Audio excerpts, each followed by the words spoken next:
Halo Histofren, dalam video ini kami dari kelompok 8 Sejarah Amerika Serikat kelas B akan membahas mengenai imperialisme Amerika Serikat terhadap negara-negara di Amerika Latin. Dalam hal ini kasus Kuba dan Venezuela.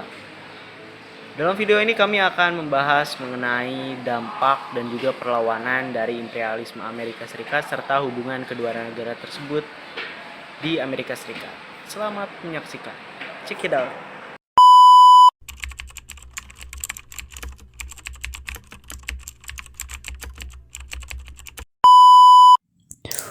Kuba adalah sebuah negara yang terletak di Karibia, merupakan salah satu negara yang mengalami tangan besi imperialisme Amerika Serikat. Setelah memperoleh kemerdekaan dari Spanyol, hubungan Kuba dengan Amerika Serikat menjadi semakin erat. Presiden pertama Kuba, yakni Tomás Estrada Palma, bahkan meminta bantuan Amerika Serikat untuk membebaskan Kuba dari penjajahan Spanyol. Namun, Amerika Serikat memberlakukan amandemen Platt yang memberinya hak untuk campur tangan dalam urusan dalam negeri Kuba dan penggunaan Teluk Guantanamo sebagai pangkalan militer. Dilihat dari isinya, amandemen Platt ini tentu saja merugikan Kuba. Namun Palma sebagai presiden Kuba saat itu seolah menutup mata akan hal tersebut demi mempertahankan kekuasaannya sebagai presiden.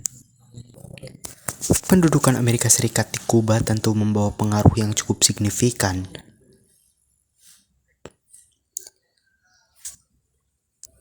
Di antaranya adalah terbaginya masyarakat menjadi dua golongan, yaitu golongan kelas menengah atas dan populasi mayoritas. Hal ini berakibat pada adanya ketidakadilan dalam memperoleh akses pendidikan, kesehatan, serta status kepemerintahan.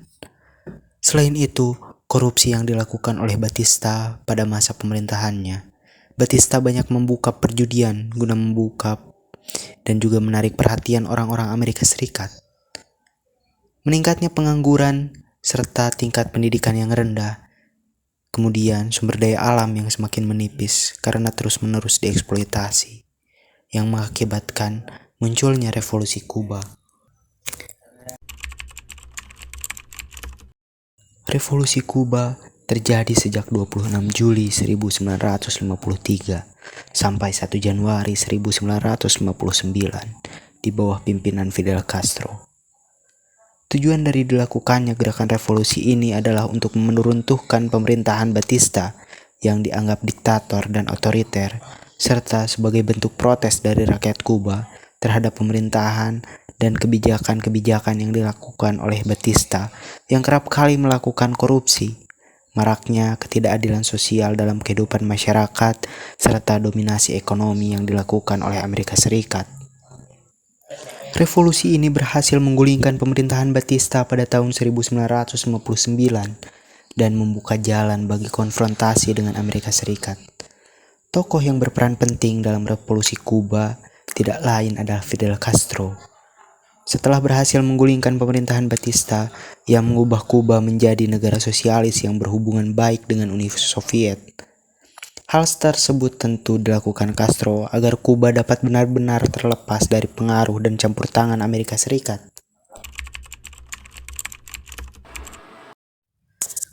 Dampak perlawanan Kuba terhadap imperialisme Amerika Serikat dapat dilihat dari beberapa sektor, seperti sektor ekonomi, yang mana embargo ekonomi khususnya perdagangan gula dengan berubahnya aliran pemerintahan Kuba sejak berada di bawah kekuasaan Fidel Castro. Amerika Serikat membatasi pembelian gula terhadap Kuba. Hal tersebut tentu mempengaruhi perekonomian Kuba karena produksi gula merupakan sumber pendapatan utama bagi Kuba yang menyebabkan kebangkrutan pada negara tersebut. Kemudian renggangnya hubungan diplomatik antara Kuba dan Amerika Serikat. Pada masa pemerintahannya, hubungan antara Kuba dan Amerika Serikat merenggang, terlebih ketika dikeluarkannya Undang-Undang Reformasi Agraria serta kebijakan untuk menasionalisasi perusahaan Amerika Serikat yang berada di Kuba. Kondisi politik dan ideologis pun menjadi faktor lain. Fidel Castro mendeklarasikan sistem pemerintahan sosialis komunis Kuba dalam pidato nasionalnya pada tanggal 2 Desember 1961. Ditetapkannya pemerintahan komunis di Kuba tentu tidak terlepas dari banyaknya kebijakan Amerika Serikat yang merugikan Kuba. Selanjutnya pembentukan Aliansi Nasional atau OAS atau dalam bahasa Indonesia dikenal sebagai Organisasi Negara-Negara Amerika, merupakan sebuah organisasi yang digunakan sebagai sarana promosi budaya, ekonomi, dan militer bagi para anggotanya. Tujuan dari OAS adalah untuk meminimalisir adanya intervensi dari bangsa asing serta menjaga perdamaian.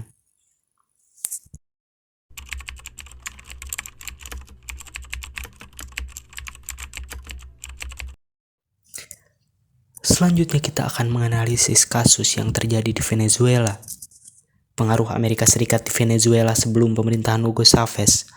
Sebelum masa kepresidenan Hugo Chavez, Venezuela memiliki hubungan yang relatif baik dengan Amerika Serikat, terutama dalam hal perdagangan dan investasi. Amerika Serikat memiliki pengaruh yang signifikan di negara ini, seringkali mendukung pemerintahan pro-Amerika dan mengintervensi urusan dalam negerinya. Namun, masa jabatan Chavez sebagai presiden dari 1999 hingga 2013 menandai pergeseran signifikan dalam hubungan Venezuela dengan Amerika Serikat.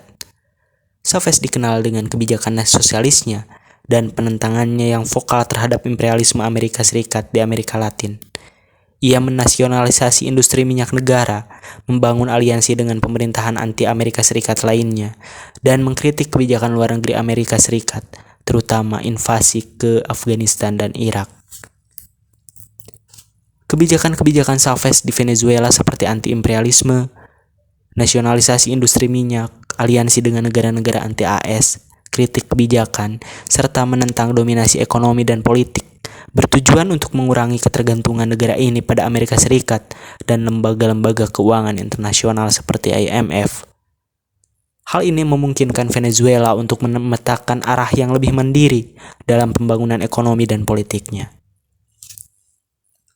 Chavez juga mendorong integrasi regional di Amerika Latin melalui inisiatif seperti Aliansi Bolivarian untuk Rakyat Amerika Kita atau disingkat ALBA.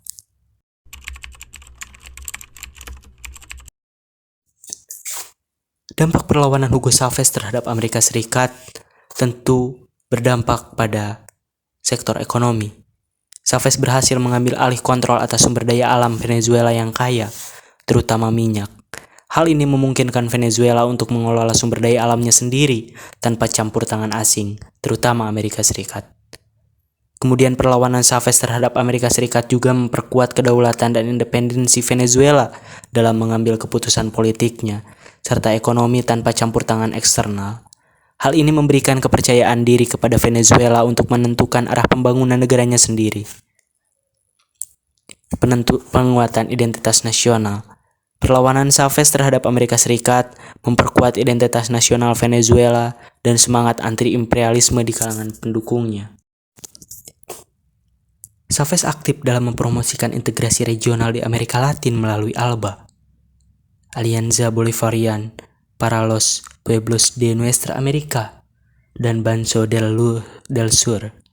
Peningkatan solidaritas global melalui kebijakan luar negerinya yang independen, Chavez menjalin kerjasama dengan negara-negara seperti Rusia, China, dan Iran. Hal ini tidak hanya memperkuat posisi Venezuela di arena internasional, tetapi juga menciptakan solidaritas global dalam menentang hegemoni Amerika Serikat. Polarisasi hubungan dengan Amerika Serikat, yang mana perlawanan Hugo Chavez terhadap Amerika Serikat menyebabkan ketegangan diplomatik antara kedua negara tersebut. Hal ini mencerminkan dalam pengurangan hubungan diplomatik, retorika yang keras, serta tindakan balasan dari kedua belah pihak. Kebijakan-kebijakan Chavez yang menasionalisasikan sektor minyak dan mengurangi ketergantungan Venezuela pada lembaga keuangan internasional seperti IMF memiliki dampak ekonomi yang signifikan. Meskipun berhasil membayar hutang-hutangnya, langkah-langkah ekonomi Chavez juga menimbulkan ketidakpastian dan ketegangan dengan investor asing termasuk Amerika Serikat. Ketika kita merefleksikan pelajaran dari masa lalu, jelaslah bahwa perjuangan melawan imperialisme adalah sebuah perjuangan yang berkelanjutan. Rakyat Amerika Latin terus menghadapi sisa-sisa pengaruh Amerika Serikat, baik melalui kebijakan ekonomi, campur tangan politik, maupun intervensi militer. Namun, semangat Fidel Castro, Hugo Chavez, dan banyak pemimpin dan aktivis lainnya tetap hidup. Warisan mereka menjadi mercusuar harapan bagi semua orang yang berjuang untuk tatanan dunia yang lebih adil, setara, dan multipolar. Tatanan di mana suara-suara global South didengar dan aspirasi mereka dihargai. Terima kasih telah menyimak video pembahasan kali ini. Sampai jumpa di video selanjutnya.